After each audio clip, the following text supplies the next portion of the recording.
Welcome to Daily Current Affair. Today is 16th of September 2022. The question is Hughes Communication India has collaborated with Dash Dash to launch its first high throughput satellite broadband internet service in India. ठीक है, HCL जो हमारे पास HCL company है उसका जो full name है वो है ह्यूजिस कम्युनिकेशन इंडिया. ठीक है, हैज़ कोलेबरेटेड विद किसके साथ मिलके इन्होंने first high throughput satellite. High throughput satellite होता है जो सैटेलाइट इस तरह की सैटेलाइट जो कि इंटरनेट सर्विस प्रोवाइड करे. ठीक है, बहुत ही ज़्यादा मतलब कि बहुत ही ज़्यादा अच्छा सिग्नल होगा उसको बोलते हैं हाई थ्रॉटपुट सैटेलाइट. ठीक है, इस तरह की broadband internet services in India कौन लॉन्च कर रहा है? HCL के साथ मिलके. That is NASA, SpaceX, ISRO और CDAC. So answer is C, that is ISRO. ISRO plus HCL ये दोनों मिलके क्या कर रहे हैं? First high throughput satellite for broadband internet services in India ये स्थापित कर रहे हैं. ठीक है, through the first high throughput satellite. ठीक है, ये पहली फर्स्ट हाई थ्रोटपुट सैटेलाइट है फॉर ब्रॉडबैंड इंटरनेट सर्विसेज की. इसके थ्रू क्या होगा? इसके थ्रू होगा बहुत ही फास्ट जो हमारे पास इंटरनेट सर्विसेज हैं वो हम प्रोवाइड कर सकते हैं to the people, to the remote areas like जैसे हमारे पास लेह लद्दाख है, नॉर्थ ईस्ट वाला जो एरिया है सिक्किम लद्दाख, सिक्किम ऊपर लद्दाख वाला, अरुणाचल प्रदेश नॉर्थ ईस्ट वाला, मणिपुर मेघालय. तो इस साइड वाला मतलब कि जो रिमोटली एरिया है वहाँ पे हम high speed satellite broadband services जो है प्रोवाइड कर सकते हैं. तो ये है high speed satellite broadband services to provide them. ठीक है, the major customers of HTL services are कौन कौन से? लाइक कोऑपरेटिव बैंक्स जो बहुत ही ज़्यादा यूज़ करते हैं इंटरनेट का, टेलीकम्युनिकेशंस 4G ऑपरेटर्स. ठीक है, स्मॉल एंड मीडियम एंटरप्राइजेज जो छोटी छोटी कंपनियां हैं. तो ये सारे के सारे इनको चाहिए होता है हाई स्पीड का इंटरनेट. तो high speed satellite broadband service है ये जो HCL और इसरो दोनों मिलके लॉन्च कर रही है. Today Hughes has 1 Gbps capacity मतलब कि 1 गीगाबाइट पर सेकंड जो है इसकी कैपेसिटी है. ठीक है, और फ्यूचर में ये एम कर रहे हैं कि ये 10 gigabyte per second to 100 gigabits per second जो है इनकी इसकी स्पीड को बढ़ाएंगे. So in world skill competition किस तरह का होता है? सपोज एक पर्सन है वो बहुत ही ज़्यादा टेक्नोलॉजिकली एडवांस्ड है. ठीक है, तो वो अपने स्किल्स दिखाएगा. ठीक है, उसका कंपटीशन होगा हुआ था. ठीक है, उसमें क्या लिखित वाईपी. ठीक है, प्रोटोटाइप मॉडलिंग में लिखित वाईपी ने कौन सा मेडल जीता है? That is gold, bronze, silver और none. So answer is B, that is bronze. ठीक है, वर्ल्ड स्किल कंपटीशन में ब्रॉन्ज जीता है इंडिया के लिखित वाईपी ने इन प्रोटोटाइप मॉडलिंग में. ठीक है, और इसमें कितनी थी? और जो ये वर्ल्ड स्किल कंपटीशन है ये 15 कंट्रीज़ में होगा. और ये स्टार्ट कहाँ से हुआ है? बर्न स्विट्जरलैंड से ये स्टार्ट हुआ है. लिखित वाईपी जो हमारे पास इंडिया के हैं इसमें कुछ एक तरह के एक्सपेरिमेंट्स देते हैं, कुछ टेक्नोलॉजिकल टर्म्स देते हैं, उसके बेस पे आपको कुछ ना कुछ करना होता है. ठीक है, उन्होंने ये किया और इसमें इनको ब्रॉन्ज मेडल मिला है. ठीक है, 6 मेंबर और थे इसमें लाइक इंडिया के साथ Japan, Kazakhstan, Korea, Chinese, Taipei और थाईलैंड.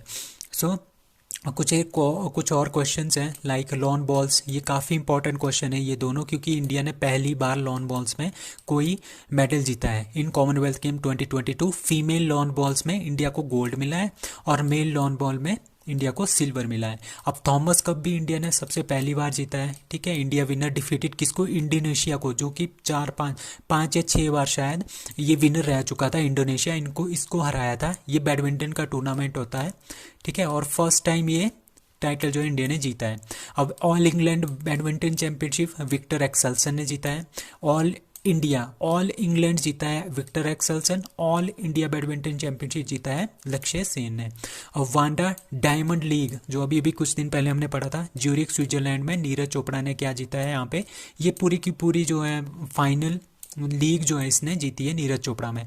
अब डायमंड लीग में ही ल्यूसानी स्विट्जरलैंड ने नीरज चोपड़ा ने गोल्ड मेडल जीता था. अब वर्ल्ड एथलेटिक्स चैंपियनशिप में नीरज चोपड़ा रनर अप रहे थे और उन्होंने सिल्वर मेडल जीता था. गोल्ड किसने जीता था? एंडरसन पीटर्स ने गोल्ड जीता था. और Neeraj Chopra is associated with javelin throw. The multinational exercise उसका नाम है Kakadu 2022 is going to be is being organised by, कौन इसको ऑर्गेनाइज कर रहा है? Royal Australian Navy. तो रॉयल जो ऑस्ट्रेलियन नेवी है वो क्या कर रहा है? मल्टीनेशनल एक्सरसाइज है एक, उसका नाम है ककाडू। ककाडू 2022 जो है इसका आयोजन कर रहा है। कहाँ पे कर रहा है? डार्विन ऑस्ट्रेलिया में। जैसे हमारे पास ये ऑस्ट्रेलिया है, ठीक है, अब जो उसका नॉर्दर्न पार्ट है वहाँ उसको बोलते हैं डार्विन, ठीक है। तो ये डार्विन ऑस्ट्रेलिया में जो है ये होगी, इसका नाम होगा Kakadu 2022 KA22 will be held in Darwin Australia 12 सितंबर को। इसमें इंडिया भी पार्टिसिपेट कर रहा है।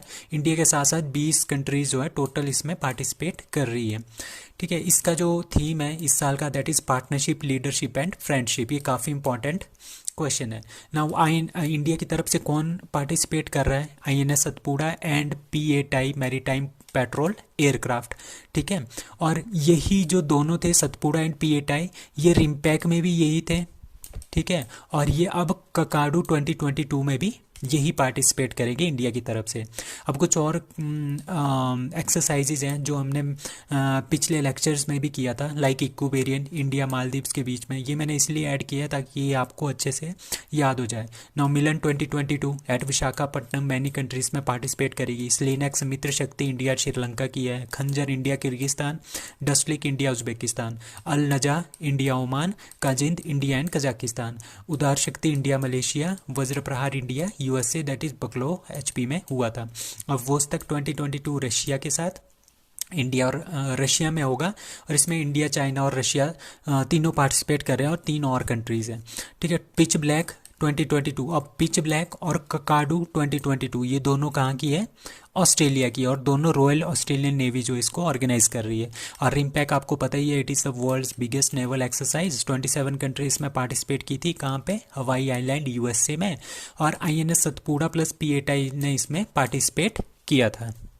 Now, which city is going to becomes the country's first, India's first smart city with smart addresses? मतलब कि जो एड्रेसेस होंगे गवर्नमेंट एजेंसीज के, like police, fire department, ambulance, तो इनके इनके जो एड्रेसेस होंगे वो स्मार्ट एड्रेसेस होंगे। तो ये ऐसा करने वाला पहला पहली सिटी कौन सी है? That is Indore, Madhya Pradesh. तो ये पहली सिटी बन गई है।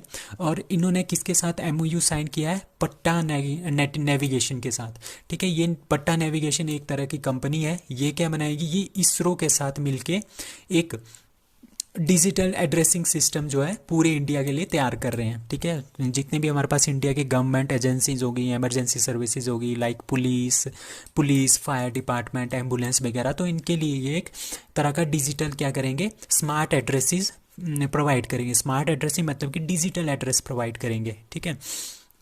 तो इसमें किस तरह का होगा? इस तरह का एड्रेस होगा, लाइक कुमार 100, सिंह 2022 1 और अदर काइंड ऑफ कोड्स। मतलब कि एक तरह का कोड असाइन करेंगे कि ये गवर्नमेंट एजेंसी है, लाइक फायर डिपार्टमेंट है, इसके लिए अलग सा कोड होगा, पुलिस के लिए अलग सा कोड होगा, एम्बुलेंस के लिए अलग सा कोड होगा। और उसी कोड के थ्रू एक पट्टा ऐप होगा, ठीक है। पट्टा नेविगेशन है इनका, एक पट्टा ऐप होगा, उसमें हम इसको फाइंड आउट कर सकते हैं और उसकी हम लोकेशन जो है इजीली फाइंड आउट कर सकते हैं कि वो लोकेशन कहाँ पे है, ठीक है। और इस तरह से हम उसमें क्या सब हो सकता है, उसमें इमेजेस भी हम ऐड कर सकते हैं, लैंडमार्क भी ऐड कर सकते हैं उसी ऐप में के अंदर, ठीक है। तो काफ़ी इजी हो जाएगा किसी भी लोकेशन को लोकेट करना। So world's largest museum of Harappa culture is coming up in, मतलब कि जो हड़प्पा संस्कृति है उसका जो सबसे लार्जेस्ट म्यूजियम है वो कहाँ पे बन रहा है? दैट इज़ आंसर इज़, इसका आंसर है A, ठीक है। Answer is A, that is Rakhigarhi, ठीक है। राखीगढ़ी कहाँ पे है? हरियाणा में है, हिसार हरियाणा में है। वहाँ पे हमारे पास वर्ल्ड का सबसे लार्जेस्ट म्यूजियम बन रहा है हड़प्पा कल्चर का, ठीक है। तो राखीगढ़ी हरियाणा में हो रहा है। हरियाणा के में कहाँ पे? ये हिसार में है, ठीक है। और ये 5000 साल पुराने जो इंडस वैली में जो आर्टिफैक्ट्स मिले हैं, आर्टिफैक्ट्स मतलब कि जिस तरह से औजार मिले हुए हैं 5000 साल पहले, वो सारे के सारे औजार का वहाँ पे शोकेस होगा, ठीक है। The village Rakhigarhi was a part of Indus Valley civilisation. कब से कब थी इंडस वैली सिविलाइजेशन? 2600 से 1900 साल पहले। मतलब कि हम अभी अब हमारे पास 2021 चल रहा है ना, 2021 प्लस 2600 ईयर्स, ठीक है। 2021 प्लस 2600 साल पहले, ठीक है। तो तब तब हमारे पास इंडस वैली सिविलाइजेशन 3। तो ये कहाँ पे है, Rakhigarhi, that is in Haryana. ठीक है, Haryana is selected to host world's largest museum dedicated to Harappa civilisation. तो 1963 में आर्कियोलॉजिकल सर्वे ऑफ इंडिया ने क्या किया था, राखीगढ़ी में जो हमारे पास राखीगढ़ी हरियाणा है वहाँ पे खुदाई करना स्टार्ट कर दिया था। अब आर्कियोलॉजिकल सर्वे ऑफ इंडिया कब बना था, 1861 में बाय अलेक्जेंडर कनिंगम ने इसको बनाया था। ये काफ़ी इंपॉर्टेंट क्वेश्चन है। ठीक है, इसका हेडक्वार्टर कहाँ पे है, कल कोलकाता। इसके डायरेक्टर जनरल आजकल कौन है, वी विद्यावती, आपने ध्यान रखना है। मैरीटाइम हेरिटेज कहाँ पे बन रहा है, दैट इज़ लोथल गुजरात। ठीक है, मैरीटाइम हेरिटेज लोथल गुजरात में बन रहा है। 14th और लेटेस्ट यूनेस्को की वर्ल्ड हेरिटेज कौन है, that is Dholavira, that is also the part of Indus valley civilization. Which state launched mobile veterinary units to provide medical aid to the livestock? अब हमारे पास क्या होगा, एक हमारे पास क्या होते हैं, घर में गाय होती है, बैल होते हैं, बुफेलो होते हैं, इस तरह के हमारे पास जानवर होते हैं। ठीक है, पालतू जानवर होते हैं, उनको बोलते हैं लाइफ स्टॉक्स। ठीक है, उनकी देखभाल के लिए एक मोबाइल वेटनरी यूनिट होगी। मोबाइल वेटनरी यूनिट मतलब कि एक तरह की एम्बुलेंस होगी, वो इनके पास जाएगी, घर घर जाएगी, हर एक उसमें जाएगी। तो हम क्या करेगा, ये यहाँ पे इनका चेकअप करेगा कि भाई ये ठीक है या गलत या अच्छे नहीं है, इनकी हेल्थ कैसी है। फिर आगे वाले घर में जाएंगे, वहाँ पे देखेंगे कि कैसी है। तो ये मोबाइल वेटनरी यूनिट है, कौन लॉन्च कर रहा है, दैट इज़ छत्तीसगढ़। तो छत्तीसगढ़ इस तरह की स्कीम लेके आया है। ठीक है, mobile veterinary units to provide medical aid to the cattle in the line of health clinics. तो एक तरह के क्लिनिक होंगे ये, जिस तरह से घूमता हुआ क्लिनिक। ठीक है, इसको मोबाइल मतलब कि मोबाइल फ़ोन से नहीं है, मोबाइल मतलब कि घूमता हुआ पहियों के ऊपर। ठीक है, नाउ छत्तीसगढ़ ने कुछ और योजना भी स्टार्ट की थी, लाइक गोधन न्याय योजना 2 साल पहले ये की थी। इसके अकॉर्डिंग क्या होगा, जो गाय का गोबर होता है, काऊ डंग होगा, वो गवर्नमेंट खरीदेगी 2 रुपये किलो के हिसाब से, और उसके बाद क्या बनाएगी, उसका फर्टिलाइज़र बनाएगी फॉर एग्रीकल्चर के लिए। सो ऑर्गेनिक फर्टिलाइज़र बनाएगी एग्रीकल्चर के लिए। और कुछ जब ये कंप्लीट हो गया था ये वाला योजना, उसके बाद क्या आई थी, गौमूत्र योजना आई थी। उसके अकॉर्डिंगली 4 रुपये में पर लीटर गौमूत्र जो है कौन खरीदेगी, छत्तीसगढ़ गवर्नमेंट। अब आजकल काफ़ी ज़्यादा चर्चा में है lumpy virus. Lumpy virus is related to the cow. ठीक है, काऊ एक वायरस होता है जो गाय की फैमिली को बहुत ही ज़्यादा प्रभावित करता है। ये फैमिली है, वायरस की फैमिली है। कौन से वायरस की फैमिली है, ये है पॉक्सीवीराइड। ठीक है, इसकी ये फैमिली है। ये जीनस कैप्रीप्रोक्स वायरस। ठीक है, कैप्रीप्रोक्स वायरस जो है वो है। ठीक है, ये वाला वायरस है which affect the cattle buffalo. ठीक है, कैटल बुफेलो काऊ वगैरह इन सब को ये अफेक्ट करता है। तो ये काफ़ी ज़्यादा डेंजरस बीमारी है, इंडिया में भी ये काफ़ी चल रही है। हाटी समुदाय, Hatti community belongs to which state which has given the status of scheduled tribe by the union cabinet, that belongs to Himachal Pradesh. तो हिमाचल प्रदेश की जो हाटी कम्युनिटी है, ये काफ़ी इंपॉर्टेंट क्वेश्चन बनने वाला है। इनको क्या मिल गया है, इनको शेड्यूल्ड ट्राइब का जो है दर्जा मिल गया है। ठीक है, बाय यूनियन कैबिनेट ने कितने हैज़ इंक्लूडेड 12 कम्युनिटीज़ को एसटी की लिस्ट में ऐड अप किया है। तो इसमें से कौन कौन सी स्टेट है, लाइक छत्तीसगढ़, हिमाचल प्रदेश, तमिलनाडु, कर्नाटका एंड उत्तर प्रदेश। ये 5 स्टेट है जहाँ की जो छोटी छोटी जो कम्युनिटी है, छोटी छोटी जो ट्राइब्स हैं, उनको क्या किया उन्होंने, एसटी कैटेगरी में ऐड अप किया है। तो हिमाचल प्रदेश में हाटी कम्युनिटी कहाँ की है, ये सिरमौर की है। Sirmaur Transgiri reason of Himachal Pradesh. ठीक है, ये काफ़ी इंपॉर्टेंट क्वेश्चन है। This community is named based on it's traditional, इनका ट्रेडिशन होता है, मतलब कि ये छोटी छोटी जो दुकानें होती है, selling home grounds, crops, vegetables, meat, wool, small town markets, इनको बोलते हैं हाटीज। अब तमिलनाडु से किसको ऐड किया है, ये दोनों आपने याद रखने हैं, दोनों नाम। ठीक है, नारी कोरावन, ठीक है, और कुरी विकरण। ठीक है, ये दोनों जो है एडअप की कर दी गई है एसटी में। कर्नाटका की बेटा कुरुबा, उत्तर प्रदेश की गोंड ट्राइब है, उसकी जो 5 सब ट्राइब्स हैं उनको एडअप कर दिया गया है। ठीक है, और छत्तीसगढ़ की कुछ है हमारे पास सिनोमिन्स हैं फॉर ट्राइब्स लाइक भरिया, गधवा, धनवर, नगेसी एंड पौंड। तो इस तरह की जो ट्राइब्स हैं उनको एडअप कर दिया गया है। इसमें से जो सबसे ज़्यादा इंपॉर्टेंट है वो है बेटा कुरबा, और दूसरी हमारे पास हाटी कम्युनिटी बहुत ही ज़्यादा इंपॉर्टेंट है। Now international day of democracy 2022 is observed on 13 September, 15 September, 17 September और 19 September. So answer is B, that is 15 of September को हम मनाते हैं इंटरनेशनल डे फॉर डेमोक्रेसी। और इसी दिन हम मनाते हैं इंजीनियर्स डे भी, क्योंकि इस दिन क्या होता है, बर्थडे होता है एम विश्वेश्वरैया का बर्थडे, क्योंकि वो एक ग्रेट इंजीनियर थे इंडिया के।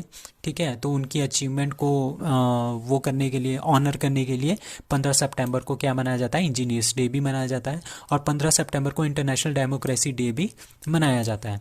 ठीक है, और जो हमारे पास वर्ल्ड का इंजीनियर्स डे होता है वो होता है 4 मार्च को। अब 16 सितंबर को ओजोन डे, ये काफ़ी इंपॉर्टेंट है, कई क्वेश्चन पेपर में ये पूछा भी गया है कि 16 सितंबर को कौन सा डे होता है, that is world ozone day. 18 सितंबर को मतलब कि थर्ड सैटरडे को क्या होता है, इंटरनेशनल रेड पांडा डे। और 27 सितंबर को क्या होता है, world tourism day. So that's all for today, thank you.